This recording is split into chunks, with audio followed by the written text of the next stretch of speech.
السلام عليكم ورحمة الله وبركاته. الحمد لله الحمد لله رب العالمين، وبه نستعين على أمور الدنيا والدين. اللهم فصل وسلم وبارك وكرم ومجد وعظم على سيدنا وحبيبنا وشفيعنا ونور قلوبنا محمد الفاتح لما أغلق والخاتم لما سبق، ناصر الحق بالحق والهادي إلى الصراط المستقيم، وعلى آله وصحبه حق قدره ومقداره العظيم. يا فتاح يا عليم، أما بعد، وقل رب اشرح لي صدري ويسر لي أمري واحلل عقدة من لساني يفقه قولي وسدد لساني واهدي قلبي بحق النبي صلى الله عليه وسلم. دستوركم يا أهل الدرك، دستوركم يا أهل النوبة، دستوركم يا أهل الحل، دستوركم يا أهل العقد، دستوركم يا أهل الظاهر، دستوركم يا أهل الباطن. Alhamdulillah, pada pagi hari yang insyaallah penuh keberkahan ini, kita sama-sama berkumpul di Masjid Al-Madinah yang mudah-mudahan selalu diberkahi dan dimakmurkan oleh Allah Subhanahu wa taala. Datangnya kita ke masjid ini adalah sesuatu yang besar, yang luar biasa. Ngaji di masjid. Dalam sebuah hadis sebelum kita masuk, yang diriwayatkan oleh Al-Imam Al-Hakim, dalam sebuah hadis yang diriwayatkan oleh Al-Imam Al-Hakim, bahwasanya Rasul sallallahu alaihi wasallam bersabda, "Man ghada ilal masjid la yuridu illa an yata'allama khairan aw yu'allimahu, kana lahu ka ajri hajjin tamman hijjatuhu." Kata Nabi sallallahu alaihi wasallam, nih berangkatnya kita nih pagi ini, man ghada ilal masjid, barang siapa yang bergegas pergi ke masjid, tujuannya buat apa?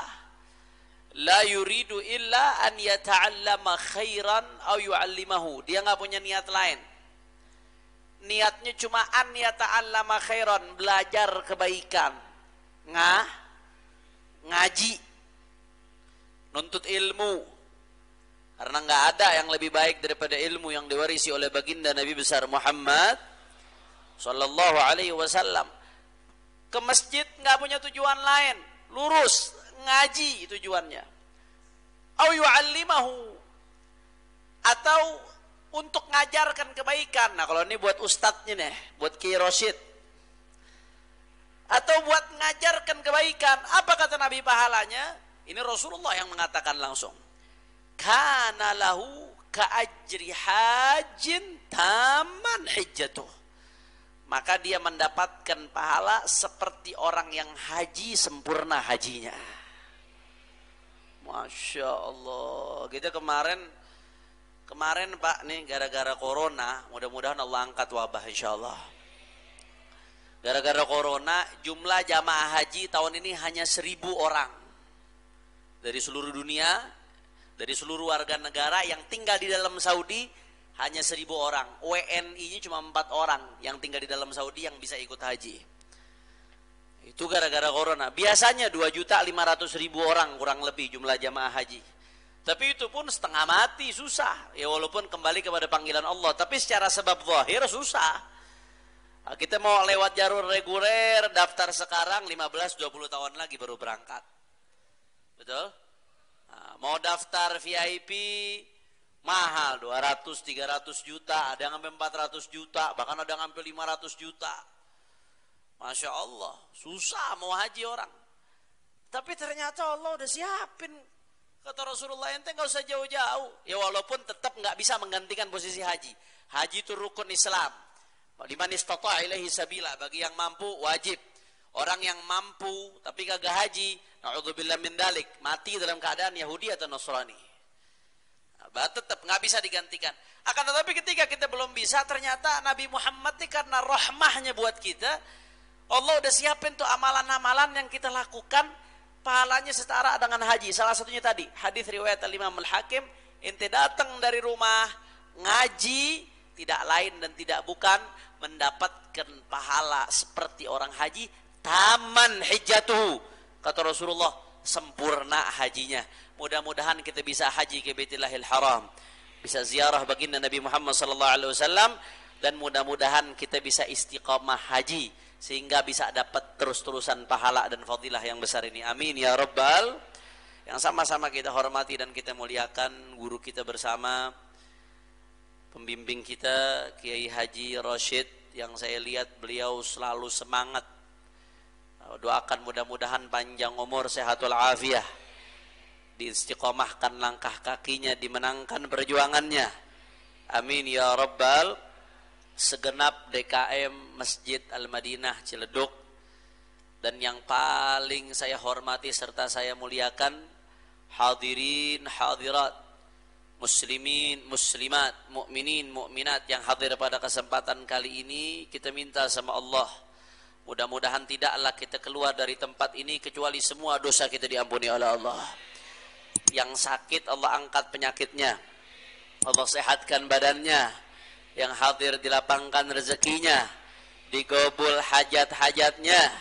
Amin ya rabbal alamin. Habail kiram, insyaallah jika tidak ada halangan, insyaallah setiap Sabtu pertama pagi di majelis duha ini Al-Fagir insyaallah rutin ngajar di tempat ini. Mudah-mudahan Allah berikan keistiqamahan dan kekuatan insyaallah. Dan yang akan kita bahas setiap Sabtu pertama ada 2 kitab. Yang pertama adalah kitab Al-Miftah Libabin Nikah. Kitab Al-Miftah ini kitabnya kecil, nah itu dijual, silahkan beli. Karena kalau ngaji nggak bawa kitab sayang, nanti banyak yang ketinggalan, pemahamannya nggak utuh nanti, nah, sayang. Kitabnya kecil, singkat, tapi padat. Sekiranya jangankan kita yang biasa, kalau petugas KUA paham aja ini kitab, insya Allah dia aman dah. Nikahin orang tuh dia aman hukum-hukumnya udah. Karena kenapa saya kaji kitab ini? Salah satunya saya prihatin. Saat ini banyak orang yang nikah tapi nggak ngerti hukum-hukumnya nikah. Nikah asal nyuruduk aja udah kayak ayam jago. Mestinya orang mau nikah dia ngerti hukum-hukumnya nikah. Dia ngerti apa kewajiban dia sebagai suami. Dia ngerti hukum-hukum yang berkaitan dengan talak dan lain sebagainya, sehingga nggak gampang jatuh dalam masalah seperti itu. Nah, ini banyak orang nggak paham. Jangankan yang orang awamnya. Mohon maaf, sekali lagi mohon maaf. Saya dapetin beberapa kali petugas yang punya otoritas dalam masalah nikahkan pun kadang-kadang nggak ngerti hukum nikah, cuma gara-gara titel doang jadi petugas akhirnya. Kejadian berapa kali? Saya pernah kejadian dalam satu kesempatan di Pekalongan. Ketika itu ada satu acara besar, haul. Saya rutin setiap tahun ngisi di sana, haul ulama besar di Pekalongan. Biasanya imam besar. Ketika imam besar berhalangan, Al-Fagir yang mengisi di sana. Waktu itu Sahibul Haul mau nikahin sekaligus cucunya Sahibul Haul. Cucunya ini perempuan, udah nggak punya ayah, yatimah, kakeknya juga udah kagak ada. Saudara laki-lakinya udah balik, cuman belum punya KTP. Udah balik, cuman belum punya KTP. Secara hukum fikih, kalau bapak udah kagak ada, kakek udah kagak ada, nanti akan kita bahas secara detail, maka urutan wali nikahnya saudara kandung, al-akh asy-syaqiq. Setelah bapak, kakek, saudara kandung. Kalau saudara kandung nggak ada, saudara sebapak. Kalau nggak ada lagi, nanti baru bisa. Akan dijelaskan sini sampai detail nanti. Itu urutannya, itu nggak boleh lompat tuh. Kalau lompat, ngelompatin urutan yang ada, nggak sah nikahnya. Nah, ini petugas ngotot. Ini saudara kandungnya belum punya KTP, kagak bisa jadi wali, maka walinya pamannya ngotot kagak mau tahu, saudara. Padahal dalam syariat patokannya bukan KTP. Selama dia udah balik, udah memenuhi syarat, maka walinya dia nggak boleh dilompatin. Kalau dilompatin ke pamannya, hukum nikahnya kagak sah. Kalau nikahnya kagak sah, jadi zina. Na'udzubillah min. Untung di pertemuan itu banyak ulama yang hadir di acara itu. Ulama marahin, kalau nggak ngerti hukum jangan ngurusin beginian. Nggak bisa, tetap wajib wali nikahnya di sini adalah saudara perempuannya, saudara kandung laki-lakinya. Kecuali kalau diwakilkan, nanti kita bahas itu. Itu boleh kalau diwakilkan. Selama nggak diwakilkan, maka dia. Kalau dilompatin, nggak sah hukumnya. Ini kenapa bisa muncul seperti ini? Karena ada petugas-petugas yang wusidal amlu ila ghairi ahli. Perkara diserahkan bukan pada ahlinya. Akhirnya dhal mudil, sesat menyesatkan. Nah, karena hukum keabsahan nikah ini nggak main-main Pak Bu kaitannya dengan hubungan suami istri. Kalau nikahnya nggak sah, hubungan suami istrinya dosa apa kagak? Zina setiap hari, bayangin. Kaitannya nanti dengan anak, nasab anak. Karena nanti bermasalah nanti nasab anaknya tuh. Kaitannya dengan waris. Kaitannya, ya Allah, ngerembet kemana-mana itu nanti hukumnya. Makanya pada kesempatan kali ini, di majelis yang mulia ini, saya berinisiatif, saya sampaikan ke Tuan Guru Kiai Rosyid untuk kita bahas kitab Al-Miftah Libabin Nikah. Bahasa Arabnya Al-Miftah artinya kunci libabin nikah. Artinya apa? Kalau orang ngaji kitab ini minimal dia udah punya kunci, dia faham bab nikah. Dan kitab ini urutannya bukan sekedar teori, tapi urutannya lebih mengarah ke praktek. Bagaimana prakteknya ketika seseorang ingin hadir di sebuah pernikahan, atau dia pengen menjadi petugas KUA, atau dia pengen menjadi saksi. Sekarang kan orang saksi aja udah nggak paham. Maka apa yang mesti dia lakukan, apa yang mesti dia pastikan, nah, itu akan dibahas dalam kitab ini. Dan kitab ini karangan seorang waliullah, seorang saleh, ulama besar, Al-Allamah Asy-Syahid Al-Habib Muhammad bin Salim bin Hafidh ibn Syekh Abu Bakar bin Salim, ayah dari guru mulia Al-Habib Umar bin Hafidh. Mudah-mudahan kita dapat keberkahan beliau-beliau insyaallah. Nah, Al-Habib Muhammad bin Salim bin Hafidh ini, sebelum kita masuk ke pembahasan kitab, kita kenal dulu siapa beliau. Habib Muhammad bin Salim bin Hafidh ini ulama besar, mufti tarim fi zamanih. Beliau mufti kota Tarim di zamannya. Jadi mufti di kota Tarim ini nggak main-main Pak. Di kota Tarim itu zaman Habib Muhammad bin Hafidh, jangankan ulamanya, orang yang sore-sore nongkrong di tangga Masjid Muhdhar. Di Tarim itu ada Masjid Muhdhar yang menaranya paling tinggi, Masjid Sayyidina Umar Muhdhar. Itu diriwayatkan waktu itu zaman dulu itu di kota Tarim, di tangga-tangga Masjid Muhdhar aja kalau ada orang nongkrong sore-sore, nongkrongnya tuh sambil murojaah Minhajut Thalibin. Minhajut Thalibin ini kitab fikih yang tingkatannya di atas Fathul Mu'in. Di pesantren-pesantren biasanya orang kalau udah santri senior ngajinya Fathul Mu'in. Ini di atas lagi, patokannya mufti Minhajut Thalibin. Nah, itu kota Tarim tuh, saking banyaknya fuqaha di sana. Nah, Habib Muhammad bin Salim bin Hafidh itu jadi mufti di kota Tarim. Bayangin aja dah alimnya bagaimana. Nggak perlu saya gambarkan lagi. Guru beliau orang-orang besar. Di antara guru beliau adalah Al-Imam Al-Habib Ahmad bin Abdurrahman As-Saggaf, ayah dari Al-Qutub Al-Habib Abdul Qadir bin Ahmad As-Saggaf. Habib Ahmad bin Abdurrahman As-Saggaf ini diriwayatkan hafidha tuhfah an dhahri qalbin. Habib Ahmad bin Abdurrahman As-Saggaf abahnya Habib Abdul Qadir. Nah, coba lihat di Google, cari Habib Abdul Qadir bin Ahmad As-Saggaf, biasanya ada foto. Itu wali kutub terkenal, pimpinan wali di zaman yang paling ketahuan terakhir nih, Habib Abdul Qadir bin Ahmad As-Saggaf. Nah, abahnya Al-Habib Ahmad bin Abdurrahman, gurunya Al-Habib Muhammad bin Salim bin Hafidh. Habib Ahmad hafidha tuhfah an dhahri qalbin. Hafal tuhfah di luar kepala. Tuhfah ini Bu, Pak, Tuhfah. Tuhfah itu kitab syarahnya Minhaj karangan Imam Ibn Hajar yang terkenal ribetnya setengah mati kalau kita ngaji Tuhfah. Susah. Nah, sekarang dicetak sama Darutiyah 10 jilid kitabnya. Itu kitab yang dijadikan rujukan fatwa di Kota Tarim, rujukan fatwa nomor 1, Tuhfah. Nah, itu Habib Ahmad bin Abdurrahman Segaf hafidha an dhahri qalbin, apal di luar kepala. Kalau orang apal Quran nggak heran, banyak. Emang walagat yassarnal Quran lidzikr, emang Allah udah mudahkan. Ini Tuhfah ribetnya setengah mati itu kitab. Hafal di luar kepala. Itu gurunya Al-Habib Muhammad bin Salim bin Hafidh. Makanya Al-Habib Alwi bin Syihabuddin Khatimatus Salaf, kakeknya Habib Syekh mengatakan, "Ma fil akwan mithal Ahmad bin Abdurrahman." Enggak ada nih di dunia orang kayak Ahmad bin Abdurrahman As-Segaf, enggak ada. Luar biasa dari segi keilmuannya, dari segi kesolehannya dan lain sebagainya. Itu gurunya Habib Muhammad. Di antara guru Habib Muhammad juga Al-Habib Abdullah bin Umar Syatiri. Muassis, salah satu muassis daripada Rubat Tarim.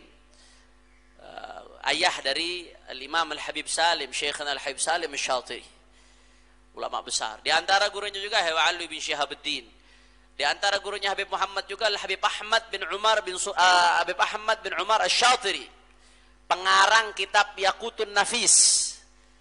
Yaqutun Nafis ini kitab mazhab Syafi'i yang dikarang oleh ulama mutaakhir yang saat ini siokianya setiap santri yang ngaji mazhab Syafi'i harus baca Yaqutun Nafis. Kalau bisa apa?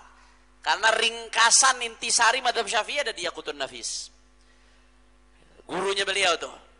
Walhasil ulama besar Habib Muhammad bin Salim bin Hafidh. Itu gurunya, belum santri-santrinya. Santri-santrinya Habib Muhammad ini bukan main-main, orang-orang luar biasa. Di antara santrinya Habib Muhammad bin Salim bin Hafidh, Syekhana Al-Habib Salim Asy-Syatiri. Santrinya aja Habib Salim Syatiri Sultanul Ulama, santrinya muallif nih. Di antara santrinya beliau juga Al-Habib Al-Arif Billah Hasan bin Abdullah bin Umar Asy-Syatiri. Seorang alim, seorang wali besar. Kakaknya Habib Salim Asy-Syatiri. Habib Hasan Syatiri ini haibah wibawanya luar biasa. Saya nggak nututin beliau waktu di Tarim. Tapi saya dapat cerita dari guru-guru saya itu Habib Hasan Syatiri kalau lagi ngajar pagi begini nih. Ngajar pagi begini di Madrasah Rubat atau bagaimana. Kalau ada santrinya yang datang belum sholat duha langsung ditembak, ketahuan. Anta tuqaddim Syatiri ala Allah. Tahu langsung tuh, tuqaddim Syatiri Allah. Ente mendahulukan anak dari Allah, ente datang kemari belum sholat duha, langsung ketahuan dari mukanya, langsung ketahuan.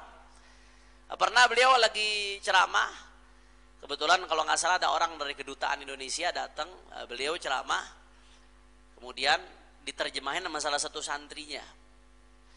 Kebetulan santri yang nerjemahin beliau nih buat orang kedutaan, kebetulan tuh pagi nggak ikut sholat subuh berjamaah di masjid. Kebetulan biasanya ikut. Tuh pagi kebetulan gara-gara kesiangan dikit, akhirnya sholatnya berjamaah di kamar, nggak ikut berjamaah di masjid. Akhirnya Habib Hasan Syatiri lagi ceramah. Begitu lagi ngomong kata Habib Hasan, fi hadha zaman kathir minan nas wa min talabatil ilm la yusalluna as-subh jama'atan fil masjid. Diterjemahin. Di zaman sekarang banyak orang khususnya santri yang enggak perhatian dengan sholat subuh berjamaah di masjid. Wa minhum anta ya mutarjim. Termasuk ente kan tadi pagi kan enggak sholat subuh di masjid kan? Masya Allah, ini santrinya beliau Habib Hasan Syatiri. Termasuk santri beliau, guru kami Syekhana Al-Habib Al-Syekh Mufti Tarim Al-Syekh Muhammad bin Ali Al-Khatib wa Mufti Tarim Al-Syekh Muhammad bin Ali Ba'udan, guru saya Syekh Ba'udan.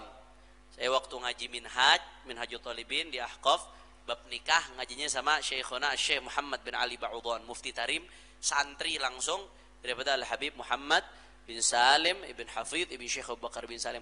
Jadi Anda bisa bayangkan, santrinya aja mufti-mufti, santrinya aja sultan ulama, santrinya aja wali-wali besar. Di antara santri beliau kakaknya Habib Umar, Al-Habib Ali Masyhur, Mufti Tarim Al-Habib Ali Masyhur bin Muhammad bin Salim bin Hafidh yang belum lama wafat. Itu alimnya luar biasa Habib Ali Masyhur. Ahli falak, ahli nasab, ahli fikih di luar kepala.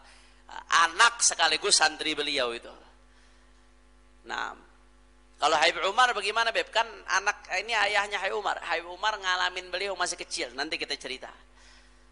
Di antara santrinya Habib Ali Masyhur bin Muhammad bin Salim bin Hafid. Jadi nggak usah lihat beliau dulu dah. Lihat aja santri-santrinya bagaimana. Dari santri-santrinya saja kita bisa tahu keilmuan beliau.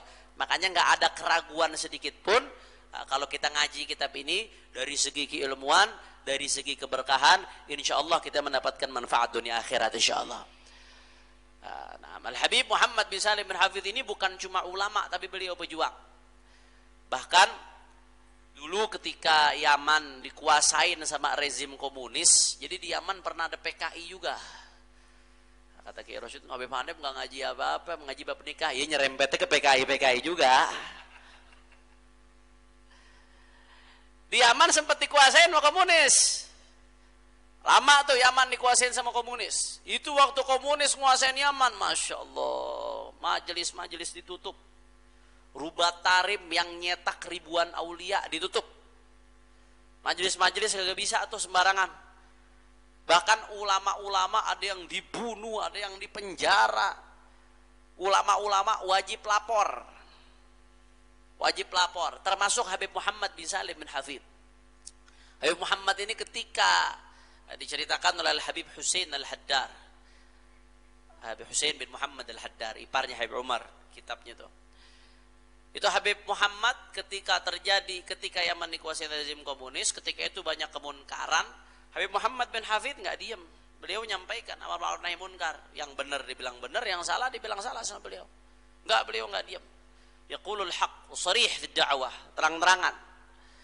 Jadi beliau termasuk ulama yang diawasin pada saat itu diincar benar. Sampai-sampai beliau wajib lapor.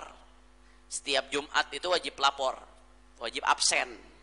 Dikekang ulama kita. Nah, pada suatu Jumat, tepatnya pada tanggal 29 Dzulhijjah, pada saat itu tahunnya 29 Dzulhijjah tahun 1392 Hijriah. Berarti berapa tahun lalu tuh? Sekitar 50 tahun lalu, pas 92, 50 tahun lalu. 29 Dzulhijjah. Itu hari Jumat, beliau pengen lapor. Ketika itu Habib Umar masih kecil. Masih beberapa tahun umur Habib Umar bin Hafid. Diajak sama beliau sekalian mau sholat Jumat. Karena orang Tarim ini kalau sholat Jumat awal waktu. Kita kalau sholat Jumat di Tarim tuh di Masjid Jame jam 10 kita datang udah banyak yang iktikaf. Bahkan ulama-ulamanya awal waktu datangnya. Udah banyak yang iktikaf. Soft 1 tuh isinya ulama semua dari ujung-ujung gede, panjang Masjid Jame Tarim tuh panjang lebar. Itu soft 1 ujung-ujung isinya ulama, masyayikh, syiban, orang-orang tua, orang-orang soleh. Biasanya datang awal waktu. Ketika beliau ngajak Habib Umar ke masjid buat sholat Jumat, Habib Umar ditaruh dulu di masjid. Beliau permisi sebentar mau lapor, mau absen. Akhirnya sorbannya Habib Muhammad bin Hafid dititipin ke Habib Umar. Habib Umar masih kecil tuh waktu, guru mulia. Akhirnya Habib Muhammad bin Salim bin Hafid ketika lapor, Habib Umar nungguin, mana nih abahnya biasanya cepet kok nggak pulang-pulang, ditungguin terus. Sampai mau azan Jumat, Habib Umar nungguin abahnya masih tetap dengan sorban abahnya yang beliau bawa, ditungguin sampai azan Jumat nggak ada. Habib Umar masuk sholat Jumat, Habib Umar masih kecil deh. Kemudian setelah Jumat dilihat nggak ada lagi. Semenjak detik itu sampai sekarang, wallahu a'lam, tidak ada yang tahu di mana keberadaan Habib Muhammad bin Salim bin Hafid. Diculik saudara sama rezim komunis saat itu. Makanya beliau julukannya Asy-Syahid. Karena wafatnya diculik dan nggak tahu wafatnya diapain, diculik kemana, dikubur di mana nggak tahu. Wallahu a'lam. Hatta al-an. Itu salah satu kebiadaban rezim komunis. Makanya Al-Habib Umar bin Muhammad bin Salim bin Hafid dididik sama kakaknya Al-Habib Ali Masyhur yang kemarin wafat karena umurnya cukup jauh. Habib Ali Masyhur yang menggantikan daripada almarhum ayahnya Al-Habib Muhammad bin Salim. Jadi biadab luar biasa komunis ketika itu. Bukan cuma Habib Muhammad bin Salim bin Hafid, banyak ulama-ulama yang jadi korban kebiadaban mereka. Di antaranya guru kami, Syekhuna wa Musniduna, Al-Allamah Sultanul Ilm Al-Habib Salim bin Abdullah bin Umar Asy-Syatiri rahimahullah rahmatal abrar. Mudah-mudahan kita dapat keberkahannya orang-orang saleh. Habib Salim Syatiri, Bu, itu ketika itu beliau dakwah di Aden, kota Aden. Sebelum dulu Yaman terpecah menjadi dua, ada Yaman Utara, ada Yaman Selatan. Nah, Yaman Selatan itu ibu kotanya Aden, Yaman Utara Sana'a. Habib Salim Syatiri dakwah di Aden. Dari Tarim dakwah di Aden, udah alim nih, udah jadi ulama. Habib Salim dakwah di Aden. Waktu itu lagi dikuasain sama komunis. Habib Salim Syatiri ketika beliau dakwah, karena dianggap ancaman oleh komunis, pokoknya semua yang bawa agama itu jadi ancaman buat komunis. Bawa Tuhan itu jadi ancaman buat komunis. Nggak harus bicara politik, nggak. Bawa agama itu ancaman buat komunis sudah. Habib Salim Syatiri dakwah di Aden, diincer. Akhirnya sama komunis pada suatu hari, dengan sengaja di tengah jalan memang udah diincer, ditabrak, saudara. Saya diceritain sama khadimnya Habib Salim, yang nemenin Habib Salim kemana-mana, dia dapat dengar langsung dari Habib Salim. Jadi ketika itu Habib Salim ditabrak, tabrakan pertama beliau masih selamat, tapi tangan dan kakinya patah. Ulama besar nih, Sultanul Ulama, kakinya dan tangannya patah udah. Targetnya pengen dimatiin tuh waktu. Akhirnya ini mobil yang nabrak mundur lagi, mau nabrak lagi untuk kedua kali, mau dilindas, saudara. Subhanallah, dengan pertolongan Allah, itu Habib Salim ini badannya besar, gede badannya, keker besar. Nggak mungkin orang kuat ngangkat beliau. Subhanallah, dengan pertolongan Allah, tahu-tahu ketika itu ada satu orang, badannya nggak terlalu besar. Ketika Habib Salim lagi mau ditabrak untuk kedua kalinya mau dilindas, orang ini ngangkat Habib Salim sendirian, sudah, dan nggak tahu orang itu munculnya dari mana. Habib Salim dipindahin ke pinggir, orang itu hilang habis itu.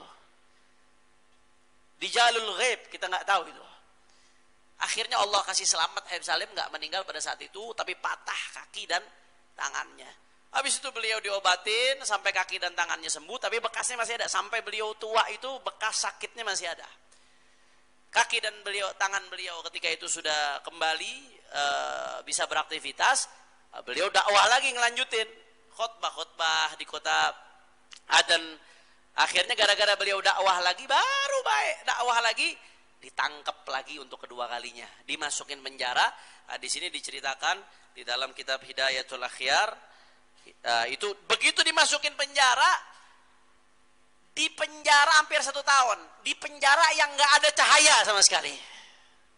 Kalau penjara sekarang masih enak, dikasih tempat olahraga, dikasih penjara yang nggak ada cahaya sama sekali. Ini kebiadaban komunis luar biasa, saudara. Jadi komunis ini biadab nggak cuma di Indonesia. Ketika Soviet berjaya, itu hampir di semua negara yang dikuasai komunis penuh dengan kebiadaban, penuh dengan pembantaian, penuh dengan darah. Walhasil hati-hati dah. Kita udah sama-sama tahu sejarah, walaupun sejarah ini berusaha dihilangkan. Anak-anak sekolah kita yang ada sekarang udah banyak yang nggak kenal lagi siapa itu PKI. Bagaimana kebiadaban. Bicara soal PKI ini bukan cuma tahun 65, Pak Bu. PKI itu dari semenjak Indonesia merdeka, bahkan dari sebelum Indonesia merdeka itu sudah menunjukkan pengkhianatannya dan kebiadabannya. Itu kejadian bagaimana dari tahun 48 terus kejadian di Madiun, di berbagai tempat lainnya, ada pejabat yang dibunuh, santri yang dibantai, yang diracun, kiai yang dibunuh, saudara. Masya Allah. Tahun 65 baru hebohnya makin dahsyat. Kenapa? Karena jenderal yang mati. Padahal sebelum-sebelumnya udah banyak yang jadi korban PKI, saudara. Hati-hati. Muslim yang cerdas nggak jatuh di lubang yang sama 2 kali, betul? Nah, ini indikasi kebangkitan PKI mulai nampak. Bukan omong kosong, saudara. Dulu masih banyak mengatakan, Habib Rizik lebay itu ngomong soal PKA, PKI. Bukan omong kosong. Kemarin itu RUU HIP, ada satu pasal yang isinya mengatakan pokok dari Pancasila adalah keadilan sosial bagi seluruh rakyat Indonesia. Itu sama persis sama manifesto PKI yang digariskan oleh DN Aidit. Padahal kita sama-sama tahu yang diinginkan pendiri bangsa kita, khususnya dari para ulama, pokok dari Pancasila ketuhanan yang Maha Kenapa? Karena kalau orang udah menunjung tinggi ketuhanan yang Maha Esa, udah pasti dia beradil dan beradab. Udah pasti dia menjunjung tinggi persatuan Indonesia. Orang yang berketuhanan yang Maha Esa, sudah pasti dia junjung tinggi musyawarah. Udah pasti dia menjunjung tinggi keadilan sosial. Dan orang yang berketuhanan yang Maha Esa, dia akan melebur dengan ribuan sila-sila lain yang ada di Al-Quran dan Sunnah, saudara. Makanya pokoknya ketuhanan yang Maha itu tahunnya Ruhib datang-datang mau ngacak-ngacak pokok Pancasila keadilan sosial. Itu tahu sama manifestonya di NID tahun 63. Saya mau tanya, jawab yang jujur, kira-kira yang begini kebetulan atau tidak? Orang kompak kebetulan atau tidak? Sengaja atau tidak? Sengaja atau tidak? Nggak mungkin kebetulan, saudara. Nggak ada yang kebetulan. Karena undang-undang bisa masuk ke prolegnas, itu ada prosesnya, ada penyaringannya. Nggak mungkin yang begini terjadi kebetulan. Makanya umat Islam jangan ampe lengah. Ini udah nyata. Umat Islam nggak boleh lengah. Bukan soal politik, Pak. Bukan. Ini soal agama. Karena kalau neo-komunis sudah bangkit lagi, bukan cuma Islam, tapi musuh daripada semua agama. Dan kalau mereka bangkit lagi, catat omongan saya, na'udzubillah min dalik. Mudah-mudahan nggak terjadi asal umat melek, saudara. Kalau mereka bangkit lagi, yang pertama dihabisin ulama. Yang pertama dihabisin habaib. Yang bakal pertama dihabisin kiai. Yang bakal pertama dihabisin pesantren. Kenapa? Karena saat ini yang paling terang-terangan nolak mereka dan melawan mereka adalah habaib, kiai, ulama, dan pesantren, saudara.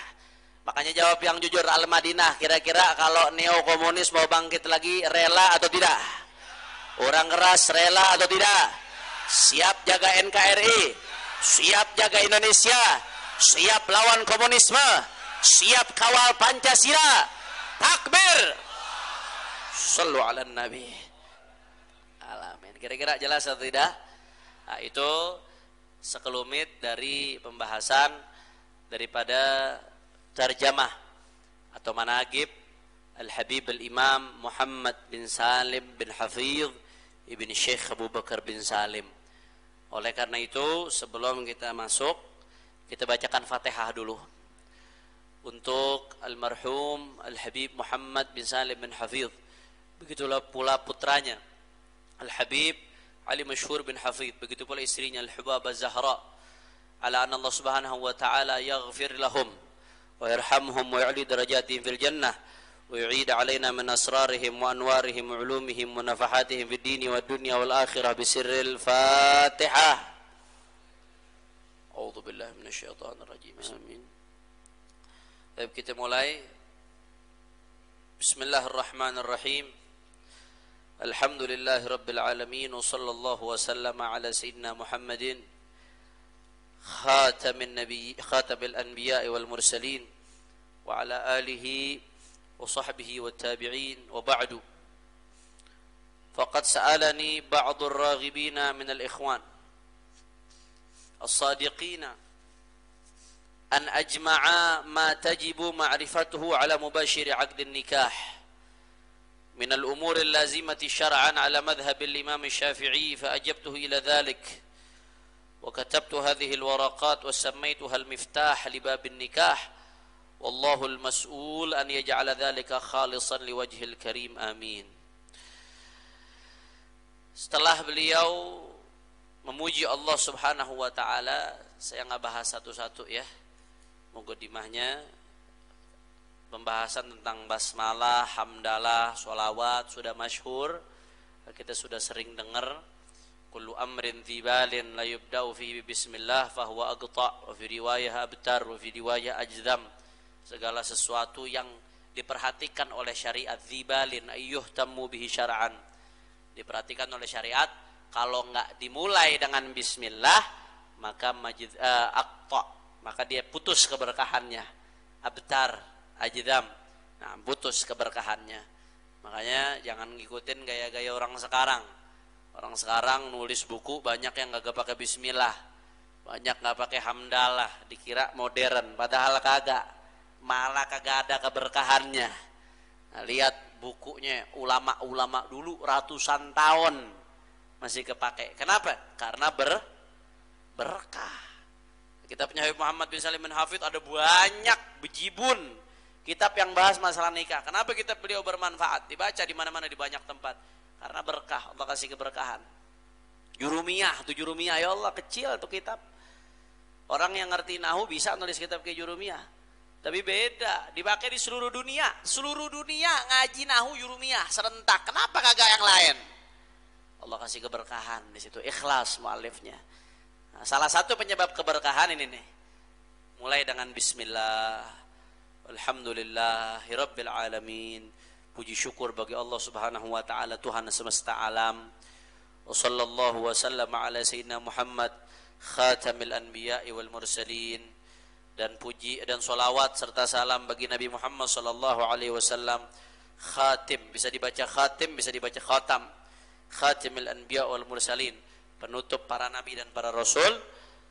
Wa ala alihi wa sahbihi ajma'in, dan untuk sahabat, keluarga dan tabi'in. Wa ba'du, faslul khitab. Faqad sa'alani ba'dur raghibina minal ikhwan, telah meminta kepadaku siapa? Ba'dur raghibina minal ikhwan, sebagian kawan-kawan yang ar-raghibin, yang berambisi. Ambisi untuk mendapatkan ilmu maksudnya, raghibin, berminat, berambisi. Minal ikhwan as-sadiqin, minal ikhwan, dari saudara-saudara, dari saudara-saudaraku. Nah, beda antara ikhwan dengan ikhwah. Biasanya kalau saudara, saudara ini bahasa Arabnya kalau satu mufrad, kalau cuma satu maka akhun, saudara. Akhun satu berarti. Akhoni berapa? 2. Kalau banyak jamak plural, dilihat dulu saudaranya saudara apa. Ini hebatnya bahasa Arab nih. Kalau saudaranya ada hubungan darah, maka ikhwah jamaknya pakai tak di belakang. Itu bukan tak taknis, itu bukan tak muannas, bukan tak perempuan, bukan. Ikhwah itu berarti saudara ada hubungan darah. Tapi kalau saudaranya bukan saudara hubungan darah, saudara sebangsa setanah air, saudara sepengajian, saudara seiman, maka jamaknya ikhwan. Nah, di sini disebut ikhwan, berarti bukan saudara darah, saudara beliau adik kakak, bukan, ikhwan. Terus bagaimana di Al-Qur'an kok Allah bilangnya innamal mu'minuna ikhwah. Ikhwatun, orang-orang beriman tuh ikhwah. Ikhwah katanya buat saudara-saudara. Kok di sini di Al-Qur'an pakai buat saudara iman? Ah, justru hadza balaghatul Qur'an. Itu tanda tingginya bahasa Al-Quran. Bahasa Al-Quran milih kata-kata ikhwah. Kenapa? Buat ngegambarin bahwasanya persaudaraan seiman itu saking kuatnya seolah-olah seperti saudara darah, saudara. Bahkan lebih kuat dari darah. Kenapa? Karena andai kata ada orang, adik kakak, saudara, tapi beda iman, ya maka secara agama nggak mewarisi dia. Kalau meninggal nggak dikubur di pemakaman muslim dan lain sebagainya, udah lepas.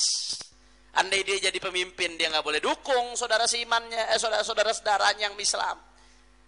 Nah, jadi Al-Quran pakai bahasa innamal mu'minuna ikhwah, itu buat ngegambarin. Ikhwah ini biasanya dipakai buat saudara-saudara. Tapi ketika Al-Quran menggambarkan saudara seiman, pakai kata-kata ikhwah buat ngegambarin bahwasanya persaudaraan di antara umat Islam itu seperti bahkan lebih dari persaudaraan saudara. Jelas atau tidak? Nah, as-sadiqin. Nah, saya diminta oleh sebagian saudara-saudara saya yang as-sadiqin, yang memang tulus dalam permintaannya. An ajma'a ma tajibu ma'rifatu ala mubashiri 'aqdin nikah. Saya diminta untuk apa? Maf'ulnya an ajma'a, maf'ul tsani. An ajma'a, untuk mengumpulkan ma tajibu ma'rifatuhu, yang wajib diketahui ala mubashiri aqdin nikah, bagi mereka yang melangsungkan akad nikah, minal umuril lazimati syar'an, dari perkara-perkara yang harus secara syariat, ala madhab Syafi'i, ada madhab Imam Syafi'i radhiyallahu anhu, menurut madhabnya Imam Syafi'i. Jadi itu motivasi beliau nulis kitab ini, karena memang sebagian orang pada saat itu minta sama beliau untuk menulis yang bisa dijadikan panduan bagi mereka yang melangsungkan akad nikah. Baik si pengantin itu sendiri atau orang-orang yang memang punya tugas untuk melangsungkan akad nikah. Dan ini berdasarkan madhab Syafi'i, karena nanti kalau merembet ke madhab-madhab lain luas banget pembahasannya Pak. Luas banget. Contoh nanti akan dibahas secara detail. Contoh masalah wali dan syahid aja, itu beda madhab, beda hukum.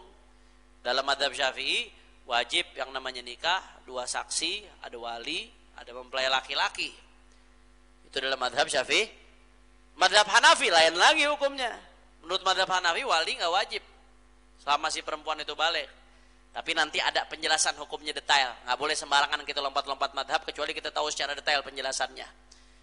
Menurut madhab Maliki lain lagi. Saksi nggak wajib.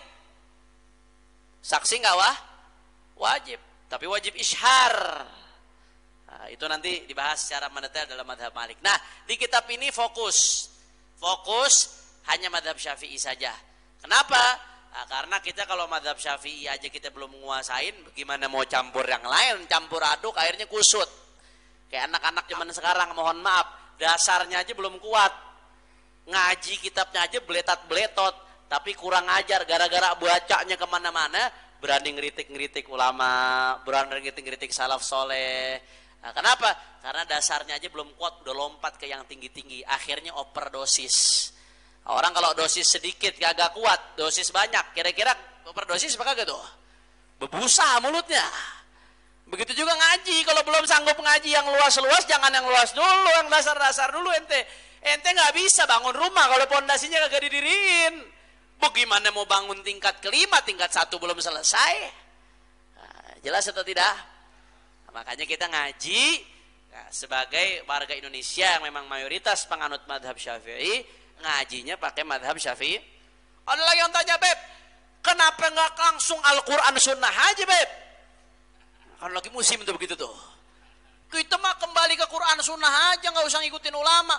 Ulama bisa salah, Beb. Al-Quran nggak bisa salah. Ulama bisa keliru, Beb, bisa khilaf. Hadis bisa salah apa kagak? Nggak mungkin, Rasulullah nggak mungkin salah. Jangan ngikutin manusia. Kita langsung kembali Al-Quran dan Sunnah. Wah, yang model begitu banyak apa kagak sekarang tuh? Banyak apa kagak? Nah, kalau ketemu yang model begitu, jitak. Kenapa? Lu pikir kita ngikut mazhab Syafi'i gak ikut Quran Sunnah? Lu pikir Imam Syafi'i ngambil dari Quran?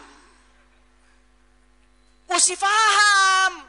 Kita kenapa? Kita ngikut Imam Syafi'i ini dalam sholat, dalam cara puasa, dalam ibadah-ibadah yang lain, termasuk dalam masalah nikah, kita ngikut Imam Syafi'i dalam muamalat.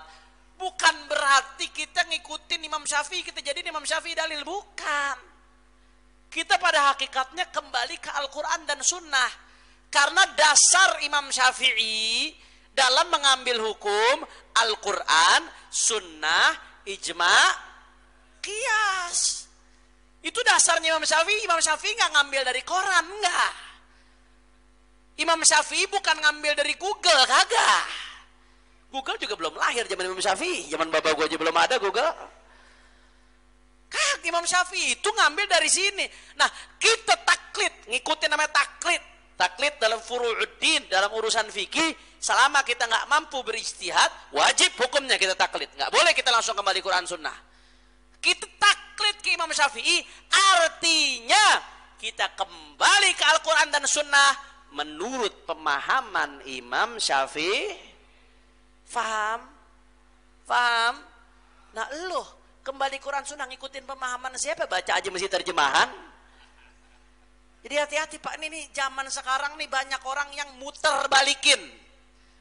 Kelihatannya bungkusnya enak kembali Quran dan Sunnah, tapi kalimat haqqin urida bihal batil. Kalimat hak ternyata tujuannya batil. Kembali ke Quran Sunnah, Beb. Gak boleh kita ngikutin ulama salah. Lu ngikutin Ibnu Utsaimin, lu ngikutin Ibn Bas, taklid juga ujung-ujungnya. Ente ngikutin Ibn Taimiyah. taklid juga ujung-ujungnya. Betul. Hati-hati, banyak yang keliru seperti ini. Orang tuh Pak, bisa kembali ke Quran dan Sunnah langsung, namanya ijtihad. Ijtihad tuh berarti dia ngambil hukum dari Al-Quran dan Sunnah. Imam Syafi'i itu ngambil hukum dari Al-Quran dan Sunnah. Imam Malik ngambil hukum, memetik hukum dari Al-Quran dan Sunnah. Disebut itu ijtihad, syaratnya nggak gampang. Syaratnya nggak mudah. Udah 1000 tahun mungkin, saudara, ulama nggak ada lagi yang ijtihad mustakil. Ijtihad yang independen kayak Imam Syafi'i udah nggak ada. Kenapa? Karena udah cukup. Syaratnya terlalu berat. Syarat ijtihad itu dia mesti nguasain bahasa Arab. Ya Allah, belajar bahasa Arab tuh kagak mudah. Ente buat nguasain bahasa Arab sampai ke detail-detailnya, ke akar-akarnya, minimal setidaknya harus belajar 10 disiplin ilmu. Nahu, sorof, balaghah, bayan, ma'ani, badi', arud, qawafi, ilmu istiqaq. Apa lagi? Arud tadi udah. Apa imla? Naam, ada udah bayan, ma'ani, badi' tadi. Sorof, ilmu sorof. Masih ada lagi yang lain tuh. Baru namanya aja kita udah puyeng. Belum masuk nih, namanya doang 10 udah puyeng gitu denger. Dan itu mesti dalam, dia bener-bener paham. Nggak gampang cara memahami Quran tuh. Makanya kita taklid aja udah sama ulama dah. Selamat ente. Belum lagi dia mesti paham nasikh mansukh. Yang mana ayat itu di Al-Quran nggak semuanya berlaku. Ada ayat yang nasikh, yang sudah menghapus berlaku ayat sebelumnya. Ada yang mansukh, yang sudah tidak diberlakukan hukumnya. Ada. Belum lagi dia mesti hafal asbabul wurud. Sebab turunnya ini ayat. Asbabun nuzul. Kalau hadis asbabul wurud. Dia mesti paham tuh.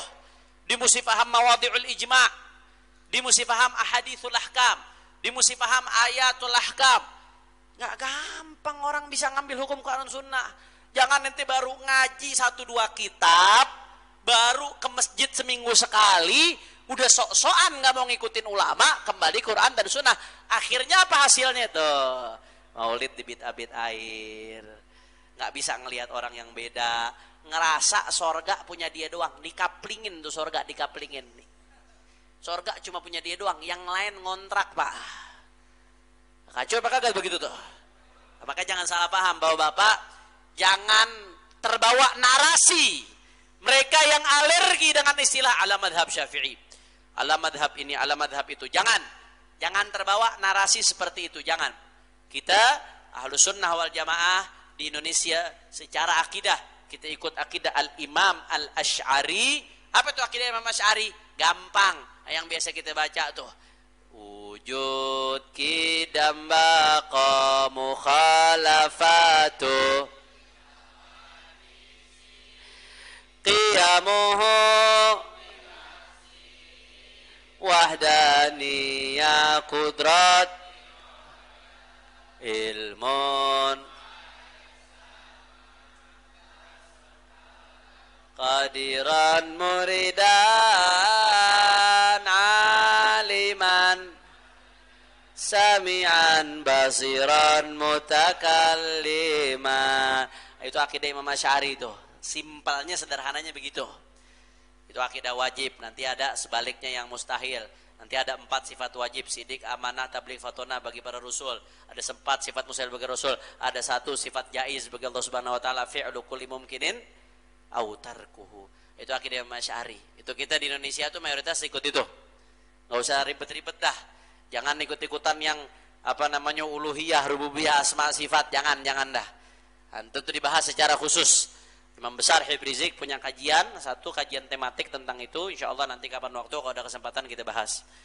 Nah, itu secara fikih ikut Syafi'i kita di Indonesia. Ikut Syafi'i. Terus yang benar apa Syafi'i doang Beb? Ya enggak. Syafi'i, Hanafi, Maliki, Hambali. Itu 4-empatnya madhab fikih Ahlus Sunnah. Perbedaan pendapat di antara mereka ini rahmah. Saling menghormati. Enggak boleh saling nyala-nyalain. Kalau ada orang ngikutin madhab Malik, jangan kita salahin. Ada orang ngikutin madhab Hanafi, jangan kita salahin. Tapi kita mesti paham. Ketika diterapin dalam taraf masyarakat, Di wilayah lingkungan mazhab Syafi'i jangan pakai mazhab yang selain Syafi'i, nanti orang bingung akhirnya jadi fitnah. Kira-kira jelas atau tidak? Nah,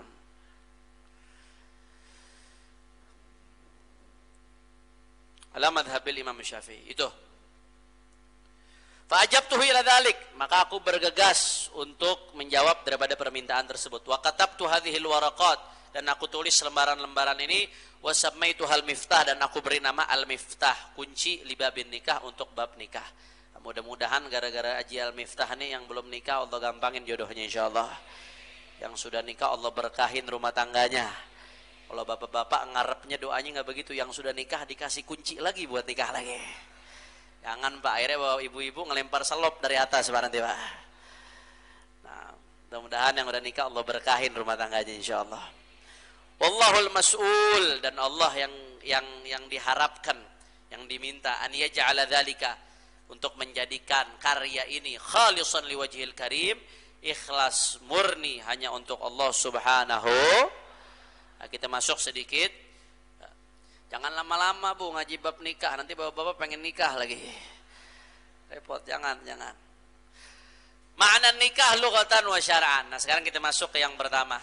Nah, mulai minggu depan, mulai bulan depan kalau bisa beli kitabnya ya, nggak seberapa, nggak apa-apa walaupun belum bisa baca, kan Anda baca pelan-pelan, diterjemahin nanti. Walaupun belum bisa baca, pegang kitabnya. Lebih belajar untuk fokus dan berkah insyaallah. Sekagak-kagaknya berkah, setidak-tidaknya. Ini bukan promosi ya, Anda kagak dapat inian, nggak dapat fee kagak. Bukan promosi, tapi demi kebaikan kita bersama. Nah, makna nikah lughatan wa syar'an. Makna nikah lughatan secara bahasa, etimologi, wa syar'an, dan secara istilah syariat, terminologi.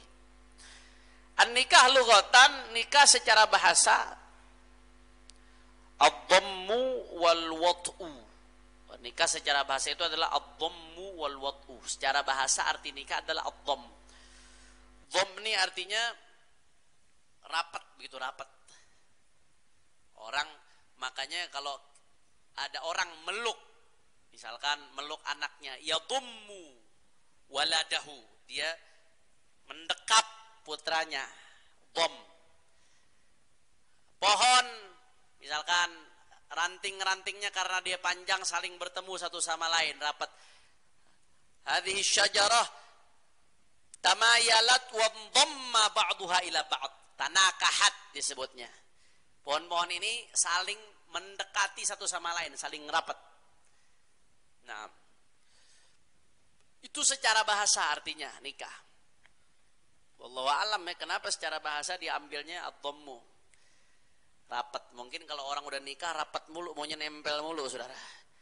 Jadi diistilahinnya ad-dhammu, nikah.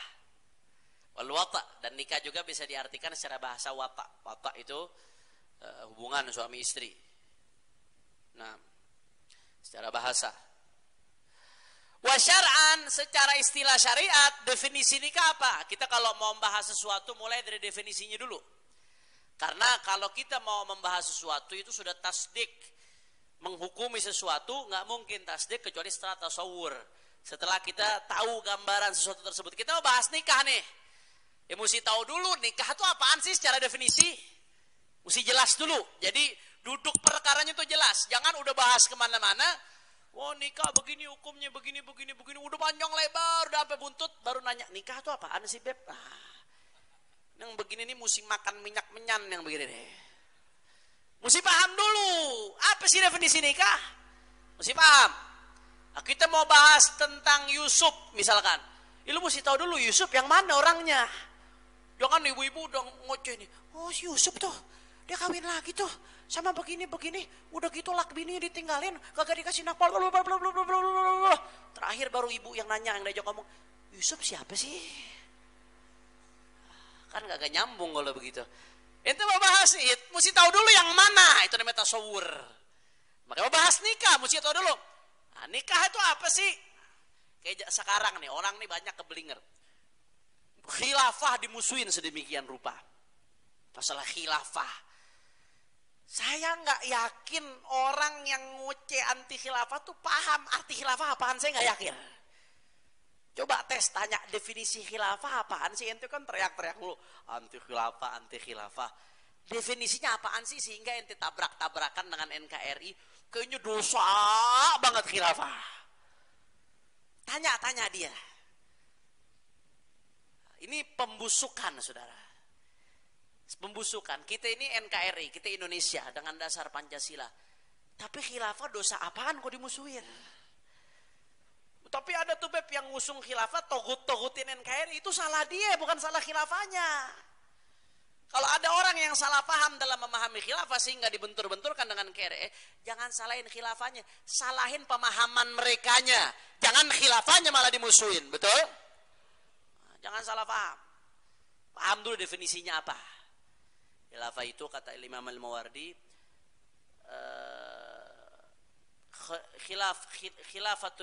khilafatun nubuwah fi hirasatid din wa siyasatid dunya bihi. Ini bicara definisi ya, syai' bi syai' yuzkar. Melanjutkan visi misi kenabian di dalam menjaga agama dan mengatur urusan dunia bidin dengan agama. Makanya FPI fleksibel aja mahamin khilafah. Khilafah di zaman sekarang tuh nggak kaku, nggak harus ngapus negara-negara yang nggak ada. Yang penting agama ditegakin, urusan dunia diatur dengan cara agama, itu udah khilafah.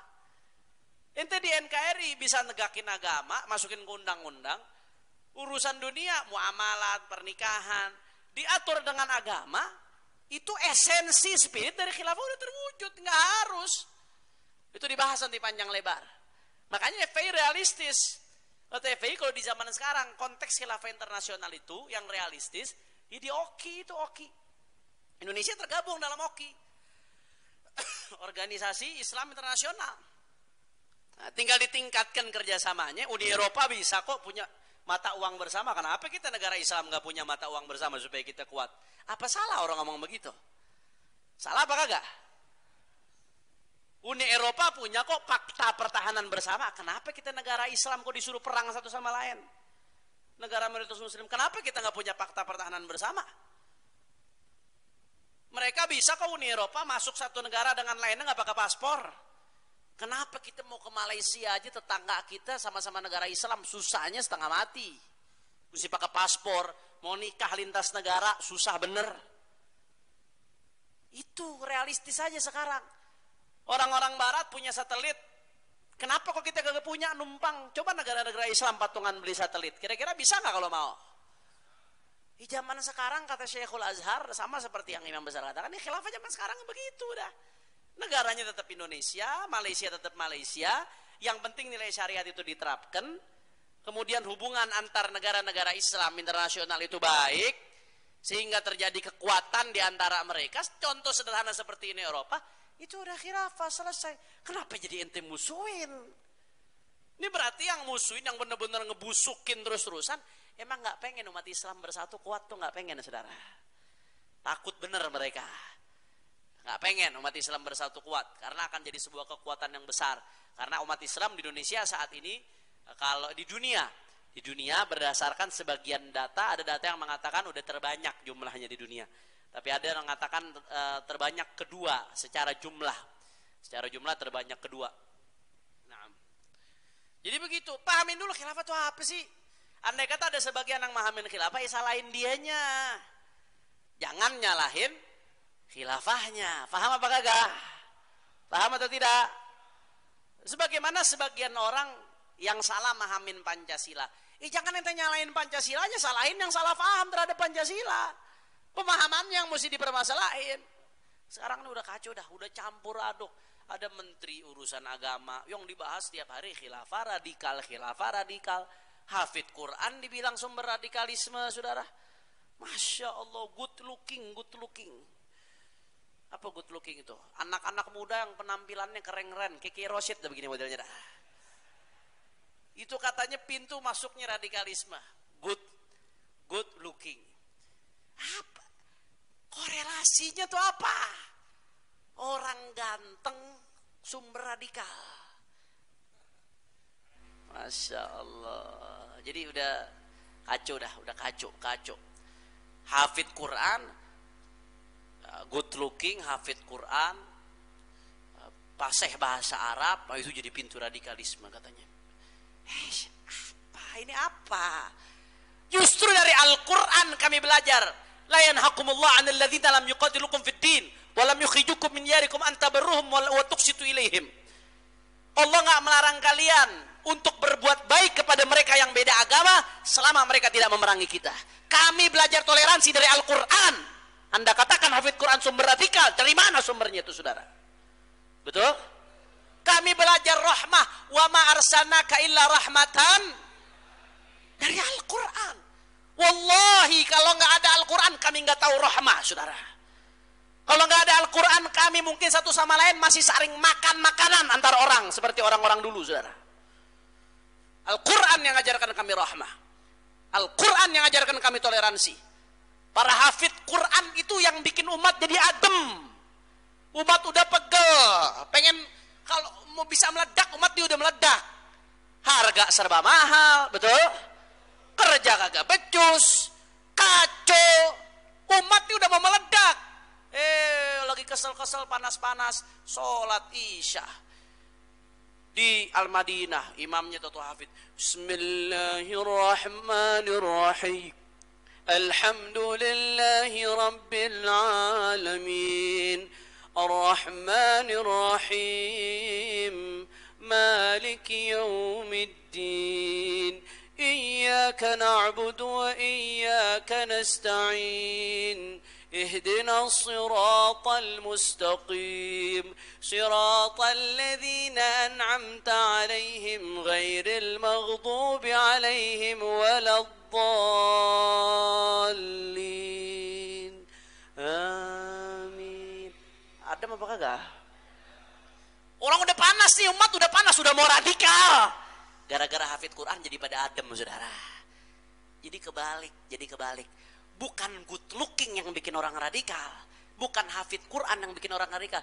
Justru yang muka jelek, omongan jelek itu yang bikin orang panas, bikin radikal, saudara. Betul-betul. Jadi ini udah ngaco dah, udah kagak ada korelasinya dah. Udah kagak ada korelasi, udah ngaco-ngacoan. Kenapa? Itu tadi. Karena definisi had dari radikalisme itu udah kacau. Definisi dari radikalisme sendiri udah kacau. Sehingga turunannya jadi kacau. Definisinya udah dijadikan politis. Radikalisme itu apa ya? Yang gak setuju sama rezim, yang kritis itu dianggap radikal. Yang ngeritik orang korupsi itu radikal. Yang ngeritik penanganan corona yang kacau itu radikal. Yang nuntut mereka yang menistakan agama itu radikal. Masya Allah, nggak ada habisnya. Radikal khilafah, radikal HTI. Saya bukan belain HTI, bukan. Tapi setahu saya yang bikin Pertamina rugi 11 triliun bukan HTI, saudara. Betul? Bukan khilafah yang bikin Pertamina rugi 11 triliun.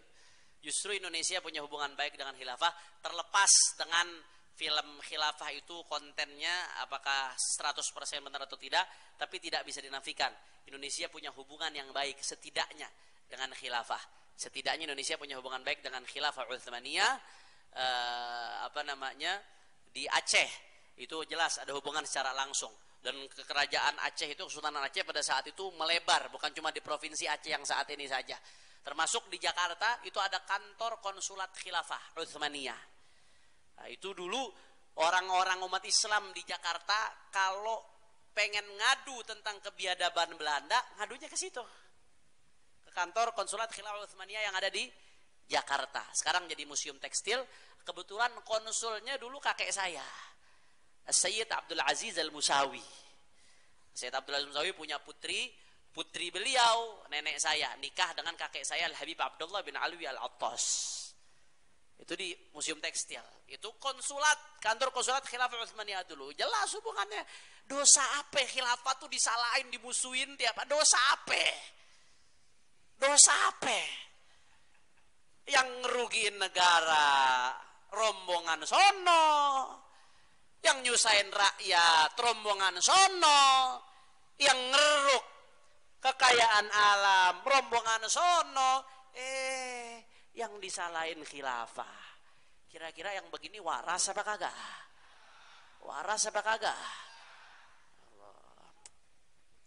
sering-sering ngaji di Al-Madinah tuh biar waras. Kira-kira jelas atau tidak?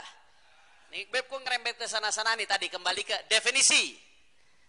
Kalau mau sesuatu jelas, mantepin dulu definisinya apaan. Jelasin. Nah, nikah secara syariat, secara bahasa tadi definisinya. Secara syariat, aqdun yatadhammanu ibahata wat'in bilafzi nikahin au tazwijin au tarjamatih. Lafat sebuah akad yang yatadhammanu ibahata wat'in, yang mana akad tersebut mengandung dibolehkannya wata'. Wata' itu mohon maaf jima, hubungan suami istri dan lain sebagainya. Wata' disebutnya wata' bahasa Arabnya. Nah, akad yang mengandung dibolehkannya wata', artinya tadinya nggak boleh sebelum akad, setelah akad jadi boleh. Sebelumnya haram, setelah akad jadi halal. Itu nikah. Akadnya disebut nikah. Aqdun yatadhamman ibahata watin, akad yang mengandung dibolehkannya wata, karena akad tersebut wata jima jadi diperbolehkan dan lain sebagainya, pokoknya jadi halal. Dengan apa? Bilafzi nikahin. Akad itu dengan lafaz nikah. Au tazwijin, atau dengan lafaz tazwij. Makanya di dalam akad nikah pakainya ankahtuka, diambil dari lafaz nikah. Ankahtuka. Atau dalam bahasa Arab ada ada waw. Kalau waw mutlaqul jama'. Kalau dikatakan bilafzi nikahin wa tazwijin, dengan lafaz nikah dan tazwij, berarti mesti dua-duanya. Dengan lafaz nikah berarti mesti ankahtuka wa zawatuka, berarti wajib tuh.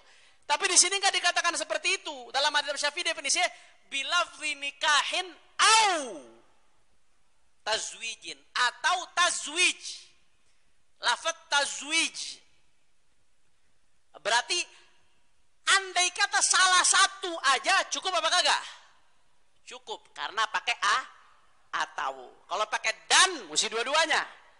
Nah, ini nih pentingnya bahasa Arab nih. Kita kalau mahamin kitab mesti paham arti bahasa Arabnya. Karena pakai atau berarti andai kata cuma salah satu doang cukup. Andai kata cuma ya fulan ibni fulan ankahtuka maktubataka binti fulana bimahar mi'alaf rupiah halan qabiltu nikahaha bil mahril madhkur, enggak pakai tazwijaha, enggak pakai zawajituka, sah apa kagak? Sah. Tapi tetap yang afdal lengkap dua-duanya, zawajtuka wa ankahtuka. Nanti jawabnya qabiltu tazwijaha wa nikah. Paham? Paham ah? Bilafzi nikahin au tazwij, dengan lafaz nikah atau tazwij. Enggak boleh lafaz lain dalam bahasa Arab, enggak sah. Cuma dua lafaz ini yang sah, karena dua lafaz ini yang ada dalam Al-Qur'an. Karena ta'abbudi dia, ibadat. Hanya sah pakai dua lafaz ini. Enggak boleh pakai lafaz lain. Malaktuka misalkan, enggak boleh, enggak sah. Atau fawwattu binti ilaika, dengan maksud nikah, nggak sah. Cuma dua lafaz doang yang sah dalam nikah, lafaz nikah atau tazwij. Au tarjamatihi, atau terjemah keduanya. Terjemah di antara keduanya. Terjemahnya lafaz nikah atau tazwij. Nikah terjemahnya bahasa Indonesia apaan? Ya nikah. Udah jadi bahasa serapan dia. Nikah terjemahnya nikah, makanya sah. Walaupun dia paham bahasa Arab, tapi tetap afdol pakai bahasa Arab. Tapi andai kata pakai bahasa Indonesia gimana, Beb? Kalau yang nggak paham ya udah jelas pakai bahasa Indonesia. Tapi andai kata dia paham bahasa Arab, tetap pakai bahasa Indonesia, boleh nggak? Boleh. Sah. Terjemah dari nikah. Nikah, saya nikahkan kamu. Saya terima nikahnya. Atau tazwij, atau pakai lafaz tazwij, terjemahnya tazwij. Apa terjemahnya tazwij? Kawin. Makanya saya nikahkan dan saya kawinkan. Kawin itu terjemah dari tajwid. Jelas atau tidak? Nah, harus terjemah tajwid, terjemah yang soreh. Nggak boleh terjemah yang lainnya. Misalkan nikahnya gara-gara pengen keren-kerenan nih, biar lain, biar dibilang lain. Waktu nikahin putrinya, saya serahkan putriku kepadamu untuk engkau jaga dia sebagai istrimu. Saya terima serahannya. Sah nggak? Nggak sah. Kenapa? Karena bukan pakai terjemah Jadi cuma bisa dua lafaz ini doang. Ima lafaz nikah, ima lafaz tajwid, atau terjemah dari nikah dan tajwid. Kira-kira jelas atau tidak? Nah, arkanun nikah. Sekarang kita rukun nikah sedikit. Khamsah. Rukun nikah ada 5. Yang pertama zauj, suami, calon mempelai pria. Ya walaupun dia nggak harus hadir, bisa diwakilkan. Bisa diwakilkan. Nanti akan dibahas. Tapi yang jelas harus ada. Yang calon suami itu benar-benar real ada. Nanti ada syarat-syaratnya tuh. Sampai syarat suami ada. Ulama tuh dari dulu udah jeli. Ini nanti akhir zaman bakal ada yang ngaco-ngacoan nih. Bakal ada yang ngaco-ngacoan nih. Zauj, zaujah, suami, istri. Harus ada. Yang calon mempelai pria, calon mempelai wanita harus ada. Walaupun nggak harus hadir. Bisa diwakilkan. Dengan syaratnya. Nanti akan kita bahas. Tapi harus ada. Calon mempelai pria, calon mempelai wanita. Bedakan antara ada dan hadir. Dia di rumah ada, diwakilkan tapi nggak hadir. Berarti ada nggak? Ada. Paham? Waktu dibahas tuh nanti syarat-syaratnya. Syarat suami begini. Syarat istri begini. Salah satunya nih ulama udah tahu nih. Ntar nih akhir zaman bakal ada orang ngaco-ngacoan nih. Dicantumin apa syaratnya perempuan? Istri harus al-unuthatu yakinan. Harus yakin bener-bener perempuan. Itu dibahas tuh ntar tuh sama ulama tuh. Padahal zaman dulu saya yakin belum ada operasi kelamin. Subhanallah sekarang ada tuh. Siangnya tono, malamnya tini ada sekarang tuh. Bahkan yang bener-bener berubah tuh ada artis-artis, Masya Allah kemarin tuh ditangkap polisi. Akhirnya dibahas dulu, ini masuknya penjara laki apa penjara perempuan nih. Karena perempuan jadi-jadian. Jangankan, itu tuh kagak bisa jadi istri tuh. Biar kata cakepnya bagaimana. Biar kata tuh kulit saking putihnya sampai tembus udah kayak akuarium. Kalau kelaminnya hasil operasi dari laki dirubah jadi perempuan, 1000 kali lagi dia berubah, biar laki tetap laki hukumnya, saudara. Paham? Paham? Jangan kekecok, nih udah ngaco-ngacoan, zaman udah ngaco-ngacoan. LGBT itu udah ngaco-ngacoan dah, penyakit tuh penyakit. Dari yang pernah tuh, ini zaman sekarang nih hati-hati nih, orang nikah dari medsos bahaya. Pernah tuh kejadian tuh di daerah mana gitu saya baca di berita, orang nikah jadi medsos kenalnya di medsos, wah kenal laki perempuan nih, deket jatuh cinta akhirnya. Begitu jatuh cinta kan dari medsos apa nikah akhirnya. Begitu nikah nih laki bingung, kok bini gue setiap gue mau buka, gue mau nyalain lampu dia kagak mau ya. Kejadian, saya pernah baca beritanya tuh. Setiap mau dinyalain lampu kagak mau. Setiap mau dibuka gak mau alasan, malu, mas malu. Akhirnya setelah berapa hari ketahuan ternyata bininya laki-laki. Sah gak tuh pernikahannya? Kalau di Belanda, sah di Belanda. Sah, sampai pala lu kejedot 1000 kali kagak sah tuh pernikahan. Paham? Hati-hati. Kadang-kadang makanya hati-hati, orang tuh makanya disunahin suruh ngeliat nazroh. Orang tuh mau nikah ahra an yu'dama bainahuma. Dalam hadis suruh nazroh, orang mau nikah tuh dianjurkan ngeliat dulu nazroh. Nazroh sekali cukup, bukan video call tiap hari menang-menang mau kawin, bukan. Ngeliat sekali udah cukup nazroh, sekiranya cocok, udah mantap, udah bismillah. Itu makanya dianjurkan, jangan ke zaman sekarang orang kacau dah dari media sosial, banyak kucing dalam karung sekarang, saudara. Bawa ibu-ibu, Bu, jawab yang jujur. Kalau ngaca, muka kadang udah aut-autan, Bu. Tapi begitu ditaruh depan kamera, selfie, Bu. Apalagi Oppo HP-nya. Yang buat selfie. Bagus nggak Bu langsung, Bu? Oh, itu jerawat 1000 bisa hilang. 1000 biji jerawat bisa hilang, mulus. Masya Allah, bukan main dah. Udah kagak bisa dipercaya foto zaman sekarang, udah kagak bisa dipercaya. Orang anak-anak muda sekarang udah pinter banget dan ngeditnya dah. Apalagi perempuan. Ini foto nih 1000 cetret. Ntar yang dipilih cuma 5 biji. Itu milihnya seharian tuh, yang paling cakep yang mana sih? Itu yang diupload. Makanya jangan percaya sama foto. Hati-hati, orang kawin cuma lihat di Facebook, di Instagram doang, apalagi Instagram efeknya macam-macam. Beb tahu dari mana, pengalaman banget sih ngedit muka kayaknya Beb. Jangan percaya, sama kayak beli kucing dalam karung, datengin langsung lihat. Nah, nanti akan kita bahas syarat-syarat daripada istri apa aja. Yang jelas, yang perempuan jadi-jadian tuh kagak bisa tuh. Zod, arkanun nikah, rukun nikah ada 5. Yang pertama zod, mempelai pria. Yang kedua zaujah, mempelai wanita. Dalam mazhab Syafi'i yang ketiga wali, harus ada wali nikahnya. Baik nanti wali nikahnya bapak atau kakek atau saudara kandung atau hakim, nanti akan dibahas kapan-kapan mereka bisa jadi wali nikah. Akan kita bahas satu persatu.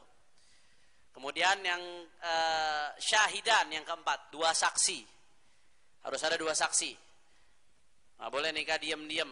Biasanya bapak-bapak yang mau kawin lagi diam-diam nih. Soalnya kalau ada saksi bocor aja bawaannya. 2 saksi. Ibu-ibu mesti bersyukur nih ada syarat 2 saksi, Bu.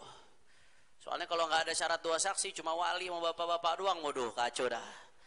Kacau. Sighah. Yang terakhir harus ada sighot nikah. Apa yang diucapin dalam akad itu, nggak boleh nikah cuma lirik-lirikan doang pakai mata, nggak bisa. Nah, calon mertuanya ngelirik begini digeripin. Nah, bisa jalan suaminya kobiltunya. Nah, nggak sah. Harus ada sighot. Paham dong? Nah. Allahumma sholli ala sayyidina Muhammadin nabiyil ummi wa ala alihi